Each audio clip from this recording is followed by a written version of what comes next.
Bonjour, excusez-moi. Non, Bonjour, c'est vraiment un privilège d'être devant vous ce matin. C'est aussi un sentiment d'indignité. Et je pense que c'est important pour juste se rappeler que tout n'est pas grâce. Que si on peut se tenir, ouvrir la parole et parler de la part de Dieu, c'est juste une pure grâce. C'est vraiment important de se le rappeler que c'est juste une grâce de pouvoir parler de la part de Dieu. Allez. Ça va aller.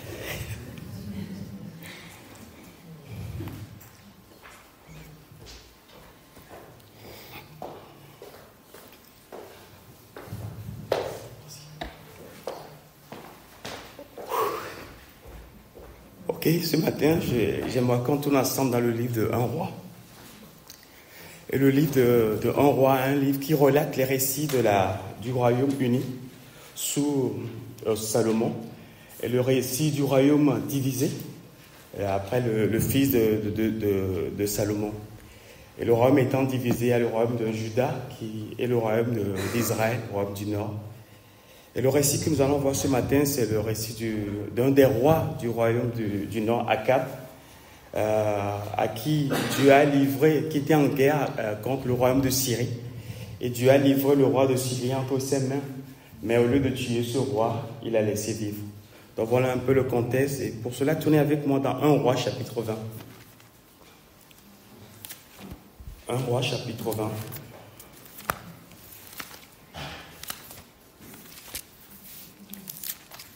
À partir du verset 35.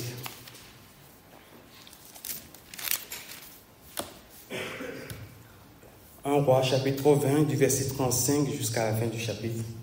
Je lis 1 roi chapitre 20 verset 35. L'un des fils des prophètes dit à son compagnon, d'après l'ordre de l'Éternel, « Frappe-moi, je te prie. » Mais cet homme refusa de le frapper. Alors il lui dit, « Parce que tu n'as pas obéi à la voix de l'Éternel, voici, quand tu m'auras quitté, le lion te frappera. » Et quand il l'eut quitté, le lion le rencontra et le frappa. Il trouva un autre homme et il dit, « Frappe-moi, je te prie. » Cet homme le frappa et le blessa. Et le prophète alla se placer sur le chemin du roi et il se déguisa avec un bandeau sur les yeux. Lorsque le roi passa, il cria vers lui et dit, « Ton serviteur était au milieu du combat. Et voici un homme s'approcha et m'amène un homme en disant, « Garde cet homme, s'il vient à manquer, ta vie répondra de sa vie. Ou tu paieras un talent d'argent. » Et pendant que ce serviteur agissait ça et là, l'homme a disparu. Le roi d'Israël lui dit, « C'est là ton jugement. Tu l'as prononcé toi-même. » Et aussitôt le prophète ôta le bandeau dessus ses yeux, et le roi d'Israël le reconnut pour l'un des prophètes. Et dit alors au roi, « Ainsi parle l'Éternel, parce que tu as laissé échapper de tes mains l'homme que j'avais dévoué par interdit, ta vie répondra de sa vie et ton peuple de son peuple. » Le roi d'Israël s'en alla chez lui, triste et irrité, et il arriva à Samarie. Voilà le passage qui est un peu étrange, je vous l'accorde, comme souvent dans la parole de Dieu, on a des passages qui sont étranges, on a notre Dieu qui agit parfois de manière étrange. Mais ce qui est intéressant ici, c'est que nous voyons que le but de toute cette mise en scène, c'est juste de pouvoir parler à Akab. Dieu a mis tout cela en scène. Un prophète s'est fait taper, l'autre s'est fait frapper par un lion. Tout cela parce que Dieu voulait parler au roi, au cœur du roi d'Akab. Et cela m'amène à nous poser ce matin cette question sur laquelle on va réfléchir un peu. Qu'est-ce que Dieu est prêt à faire pour rendre sa parole accessible? Qu'est-ce que notre Dieu est prêt à faire pour que sa parole nous soit accessible? Déjà, à l'extérieur, ce qu'il fait, et aussi dans nos cœurs, qu'est-ce qu'il est prêt à faire pour que nos cœurs puissent être perméables et recevoir cette parole. Et ce matin, j'aimerais juste qu'on fasse dans cette première partie du culte un voyage historique. Parce que l'histoire de la Bible nous montre jusqu'où notre Dieu est prêt à aller, ou ce qu'il est prêt à faire pour que sa parole nous soit accessible.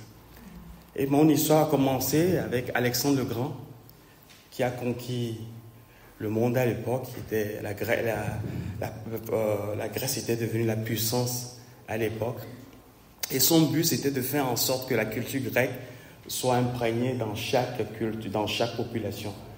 Et à sa mort, ses généraux l'ont remplacé. Et un fils d'un de ces généraux, appelé Ptolémée, était à Alexandrie. Et cet homme avait une bibliothèque avec beaucoup de bouquins. Et il a décidé, pour quelle raison, je ne sais pas, d'ajouter à sa bibliothèque une copie de la loi. Et il a fait venir à Alexandrie 70 savants, selon ce que raconte la tradition. Et ces 70 savants ont traduit la Bible en grec. Et jusque-là, il n'y a rien d'extraordinaire. Mais là où ça devient extraordinaire, c'est que quand l'Église était née, quelle était la tradition que l'Église avait? La Septante, la tradition d'Alexandre le Grand. Les Juifs qui étaient partis en diaspora, quelle tradition de la Bible ils avaient pour pouvoir continuer de comprendre la parole de Dieu, parce qu'ils ne parlaient plus l'hébreu. C'est la Septante, la traduction de cet homme Ptolémée. Et ce que je veux dire par là, dès le début, on voit tout que Dieu s'est servi de ces deux hommes pour que sa parole soit toujours accessible. Parce que le peuple à l'époque ne parlait plus couramment hébreu. Ils ne comprenaient plus couramment hébreu. Ils avaient besoin, et la langue à l'époque, c'était le grec. Les Romains étaient la puissance mondiale, mais la langue qui était le plus parlée, c'était le grec. Et Dieu a fait en sorte que sa parole soit accessible pour chaque homme. L'Église est née, les apôtres sont morts, sont venus la période des pères de l'Église, et le grec est de moins en moins parlé, et maintenant c'est le latin qui est de plus en plus parlé. Et là encore, qu'est-ce que notre Dieu va faire? Il va utiliser une dispute entre deux hommes. Le premier évêque de Rome, Damas, et Saint Jérôme. Parce que Saint Jérôme aussi convoitait la place du premier évêque. Et Damas va lui suggérer une chose. Qu'est-ce que tu penses si tu allais traduire la Bible en latin et que cette Bible devienne la Bible officielle de l'Église? Et Jérôme accepte et traduit la Bible en latin parce que le latin à l'époque, c'était la langue la plus parlée, d'où le nom, la Vulgate, la langue vulgaire. Et encore une fois, qu'est-ce que nous voyons? Ce que Dieu est prêt à faire pour que sa parole soit toujours accessible à son peuple. Mais malheureusement, cette Bible qui a été la Bible officielle pendant 1000 ans a été emprisonnée par les religieux de l'époque. Parce qu'ils avaient peur que d'autres personnes le lisent, parce qu'ils avaient peur que les gens l'interprètent de manière bizarre, surtout parce qu'ils commençaient à ajouter la traduction à l'Église et ils voulaient garder ce livre caché. La Bible était là, mais de moins en moins accessible au cœur des gens. Or, Dieu, notre Dieu, a le souci de nous faire comprendre ses pensées. Et qu'est-ce qu'il va faire? Et cette fois-ci, il va utiliser l'islam et la Renaissance pour que la Bible devienne encore accessible à chaque être humain. Qu'est-ce qui se passe? Les musulmans ont conquis l'Égypte, Constantinople, et les chrétiens ont dû fuir. Mais avant de partir, ils sont partis avec les manuscrits, les textes de la Bible. Et ils sont allés où? Ils sont allés en Italie. Et en Italie, qu'est-ce qu'ils ont rencontré? C'était la période de la Renaissance. Et les humanistes ont eu connaissance de des écrits. Et l'un des plus célèbres, Erasme, a pris la Bible et l'a traduit en version bilingue, le grec et le latin. Ce qui n'a pas du tout plu aux religieux de l'époque, parce que la Bible officielle, c'était la Vulgate, et il est interdit de traduire la Bible et de le rendre disponible au peuple. Mais c'est ce que Erasme a fait. Et le travail d'Erasme a donné le courage à d'autres humanistes, dont Lefebvre d'Étaples, qui a traduit le Nouveau Testament en français et plus tard la Bible. Et son travail a été le moyen que Dieu a utilisé pour préparer la réforme. Pourquoi? Parce que la Bible est devenue accessible. Parce que la Bible est devenue accessible. Dieu a frappé son prophète pour que Akab puisse entendre la parole de Dieu. Et mes amis, nous voulons de l'extérieur tout ce que notre Dieu est prêt à faire pour que nous puissions écouter sa parole. Et aujourd'hui, depuis la réforme, sola scriptura, l'écriture seule, on a la Bible de partout. Un clic et on a la Bible. Mais ça ne s'arrête pas là. Le travail de Dieu, ce n'est pas juste un travail extérieur pour que la Bible soit toujours accessible. Mais c'est aussi, et c'est surtout, un travail intérieur pour que le cœur soit toujours perméable. Parce que à quoi ça sert d'avoir le livre qui est disponible si le cœur n'est pas perméable? Alors Dieu met dans nos vies, Dieu met en place des circonstances de la vie, nos échecs, nos moments d'orgueil, nos moments d'errance, les épreuves de la vie, pour adoucir notre cœur, afin que nous puissions entendre sa parole. Parce que Dieu a le souci de faire comprendre ses pensées. Dieu a le souci de faire comprendre ses pensées. Donc notre Dieu est prêt à faire beaucoup, et rien ne sera trop grand pour lui, pour que nous puissions entendre sa parole. Écoutez, imaginez ce prophète, il a été frappé par un lion. Est-ce qu'il a été tué? Le texte n'est pas clair. Est-ce qu'il a juste été frappé par la patte du lion? On ne sait pas. Mais ce prophète a été frappé tout simplement parce qu'il n'a pas voulu frapper l'autre prophète à qui Dieu a confié une mission. On dit, mais Seigneur, tu es capable de tuer ou de blesser un homme? Parce que Akab, et on parlera d'Akab, je désire que le roi Akab puisse entendre ma parole. Et ce matin, j'aimerais juste qu'on considère ce Dieu que nous avons, qui fera tout pour que ses pensées soient accessibles à nos cœurs. Qui fera tout. Et c'est une des raisons qui fait que je ne crains pas l'avenir. Parce que je me dis, même si je m'égare, et je crois que ce Dieu est capable d'adoucir mon cœur pour que je puisse entendre sa voix. Et c'est pour ça, pour sa crainte de nous, nous n'avons pas à craindre l'avenir. Nous pouvons vivre dans la tranquillité et dans le repos parce que nous servons, nous marchons avec un Dieu qui est prêt à bouleverser le monde pour que la Bible soit accessible, pour qu'aujourd'hui nous puissions la voir dans nos mains et la lire. C'est ce Dieu que nous adorons. Je vais le répéter encore parce qu'il a le souci que nous comprenions ses pensées. Il a le souci que nous comprenions ses pensées. Je pensais à Noël. Qu'est-ce que Noël? Noël, c'est Dieu qui a le souci de nous faire connaître ses révélations. Et il a envoyé son fils qui dépendait des hommes. Parce que bébé, Jésus dépendait de Marie. Marie pouvait faire tomber cet enfant. Marie pourrait négliger cet enfant. Mais Dieu est allé jusque-là pour que son fils dépende d'un être humain et que son fils soit mis au rang des pécheurs pour que nous ici, pour que le monde puisse avoir accès à la parole de Dieu. Et dans Ésaïe, nous lisons ceci, je crois que c'est Jérémie, dit « Terre, terre, terre ». La triple appellation de Dieu. La seule fois où dans la Bible, Dieu a appelé une personne 3 fois. Parce que très souvent, c'est Samuel, Moïse, Jérémie. Mais la seule fois où Dieu appelle 3 fois, c'est pour s'adresser à la terre entière. Terre, terre et terre. Et qu'est-ce qu'il dit ensuite? Écoutez la parole de Dieu. Terre, écoutons la parole de Dieu. Parce que Dieu a quelque chose à nous dire encore aujourd'hui. Dieu a quelque chose à dire à mon cœur encore aujourd'hui. Et on verra à la fin que ce que Dieu me dit, c'est une porte ouverte sur une nouvelle vie. Quand Dieu parle, c'est pour me donner une porte ouverte. C'est pour mettre devant moi une porte ouverte. La deuxième question avant d'aller plus loin, de voir le dernier point qui sera la conclusion, c'est qu'on considère maintenant ce prophète, d'abord Dieu, le prophète, et on va finir encore par Dieu. On considère ce prophète qui demande à son compagnon, frappe-moi. Parce que Dieu m'a demandé que tu me frappes. Et j'ai la demande est bizarre. Allez, vas-y, cogne-moi. Le gars dit, écoute, pourquoi je vais te frapper? Je suis un homme gentil, je suis un homme doux, je suis un homme paisible, et on est des prophètes, je ne comprends pas pourquoi. Il dit, parce que tu n'as pas voulu me frapper, c'est le lion qui va te frapper. C'est étrange, je vous l'accorde. Et le lion le frappe, et il va voir un autre homme, frappe-moi. Parce que l'idée, c'est de paraître devant le roi comme un soldat qui revient de champ de guerre. Donc imaginez le coup qu'il a dû recevoir pour donner cette image. D'accord? Pour donner cette image. Et la question que cela nous pose aujourd'hui, elle est celle-ci. Que sommes-nous prêts à endurer pour que sa volonté s'accomplisse? La première question, mais qu'est-ce que tu es prêt à faire pour que sa parole soit accessible? La deuxième, c'est que sommes-nous prêts à endurer pour que sa volonté s'accomplisse?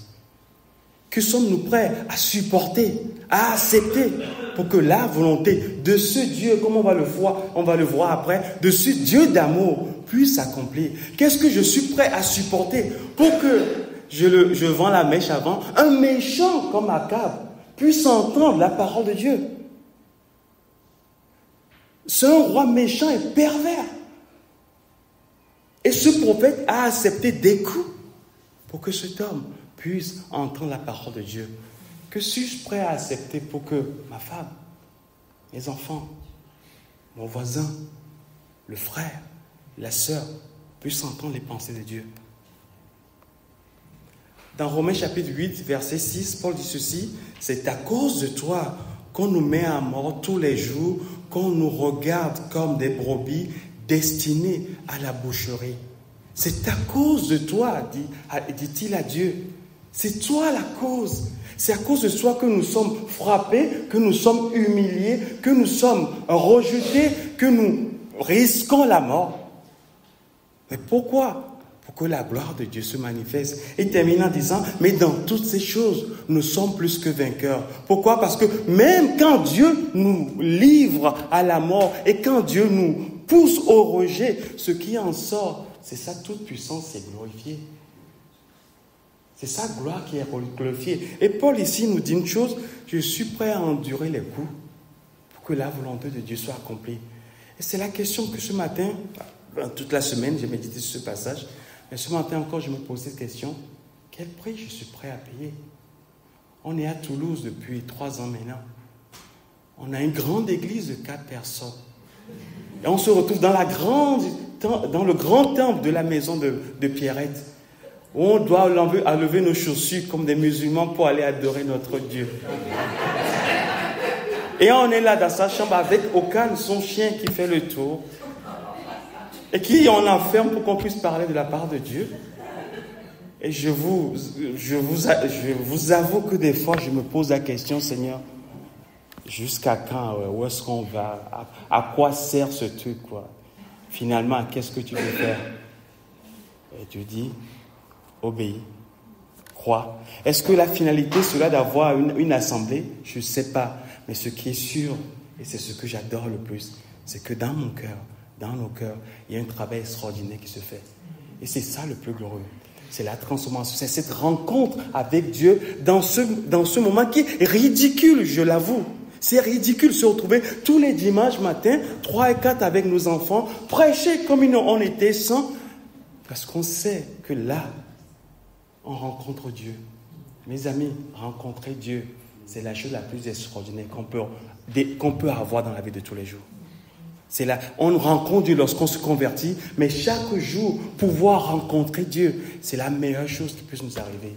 Et Dieu met en scène des circonstances bizarres pour qu'on puisse le rencontrer. Et nous acceptons, par sa force, par sa grâce, d'endurer ces choses. Et ce que j'endure, c'est rien. Vous savez, je ne veux pas me considérer comme une victime, parce qu'il y a ceux qui sont en prison. Il y a ceux qui vivent dans les pays persécutés. Et ceux qui ont tout perdu, mais qui se tiennent debout et continuent de prêcher la parole de Dieu. Donc mon histoire n'est pas une histoire dramatique. Mais dans le monde, il existe plein de chrétiens qui vivent ces histoires. Parce qu'ils savent que le plan derrière, c'est un plan d'amour. Le Dieu derrière, c'est un Dieu d'amour. Et qui fait tout de son côté pour que sa parole soit accessible. Alors, pourquoi moi, je ne peux pas tout faire pour que sa volonté s'accomplisse? Si lui, il a pu tout faire, et si lui fait tout, s'il a envoyé son fils mourir sur la croix, pourquoi moi, je ne peux pas faire le peu qu'il me demande de faire, sachant que sa force et sa grâce est avec moi pour me donner la capacité pour pouvoir faire ce peu-là? Que suis-je prêt à faire?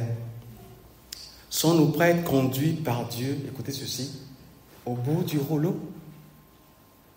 Sommes-nous prêts à laisser Dieu nous conduire au bout du rouleau? Jésus dans le désert. Jésus a commencé son ministère par le Saint-Esprit qu'il a conduit dans le désert afin qu'il soit tenté par le diable. Drôle de manière de commencer un ministère au désert, seul, la faim, la soif, pour qu'il soit tenté par le diable, afin que la gloire de Dieu puisse s'accomplir. Paul Et ça, j'aime bien. Dans 2 Corinthiens chapitre 12, il dit, Dieu a mis dans mon corps une écharpe, un ange de Dieu pour me souffleter chaque jour. C'est pas, et une gifle encore, et c'est le Seigneur qui le permet. Pourquoi? Parce qu'il veut que sa parole s'accomplisse. Mes amis,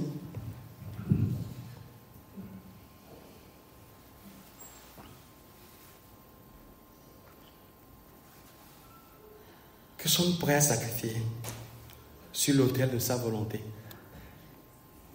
Paul, dans ce passage de Romains, nous cite le psaume 42, verset 2.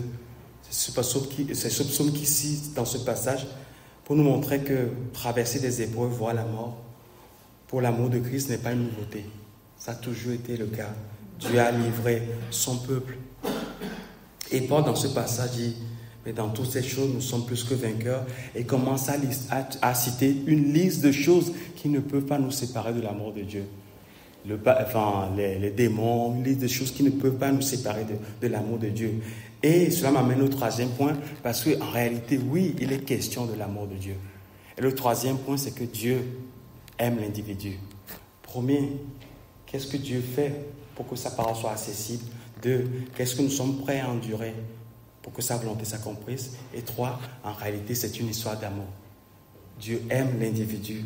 Comme je l'ai dit avant, Akab, dans 1 Roi chapitre 21, verset 25, il a dit ceci, il n'y a eu personne qui se soit vendu comme Akab pour faire ce qui est mal aux yeux de l'Éternel. Il n'y a personne dans le royaume du Nord qui se soit vendu comme Akab pour faire ce qui est mal aux yeux de l'Éternel. Je pense que la vie d'Akab, c'est comme la description qui nous est faite dans Genèse chapitre 4, où il dit que les pensées de l'homme sont tournées uniquement vers le mal. Et je suis sûr qu'Akab se lève chaque matin et dit, « Waouh, belle journée pour faire le mal. Qu'est-ce que je peux faire de mal aujourd'hui? Comment je peux me rebeller contre la parole de Dieu? Comment je peux faire du mal à notre Dieu? Comment je peux faire du mal aux gens qui sont autour de moi? » Voilà qui est Akab. Et voilà ce que Dieu a fait pour que Akab puisse entendre sa parole. Voilà ce que notre Dieu a fait. Pourquoi? Parce qu'il aime Akab. Mes amis, pourquoi Dieu fera tout pour que sa parole nous soit accessible? Parce que Dieu aime l'humanité. Dieu m'aime. Moi, Ambroise, Dieu m'aime. Et parce qu'il m'aime, il ne permettra jamais que je sois livré au péché. Ça n'a rien fait pour me ramener à lui. J'aurai toujours la possibilité de dire oui ou non, mais Dieu sera toujours là pour m'attirer à lui. Psaume 23, le bonheur et la grâce font quoi? Me poursuivront tout, m'accompagneront tous les jours de ma vie. Et dans d'autres versions, il dit, me poursuivront toute ma vie. Et une autre traduction dit, le bonheur et la grâce me persécuteront toute ma vie. Parce que c'est ce Dieu que nous avons. Je t'aime. Arrête de m'aimer. M'aime-moi moins. Et Dieu dit, je ne peux pas. Je t'aime. Et si on peut rentrer dans cette nouvelle année avec cette pensée, j'ai un Dieu qui m'aime et qui ne s'arrêtera jamais.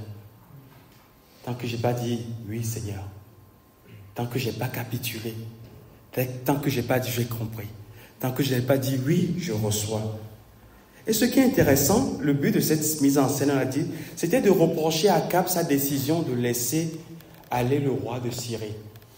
Parce que Dieu, relisons ensemble, parce que tu as bien répondra, enfin il dit, ainsi parle l'Éternel, parce que tu as laissé échapper de tes mains l'homme que je t'avais développé interdit, ta vie répondra de sa vie et ton peuple de son peuple.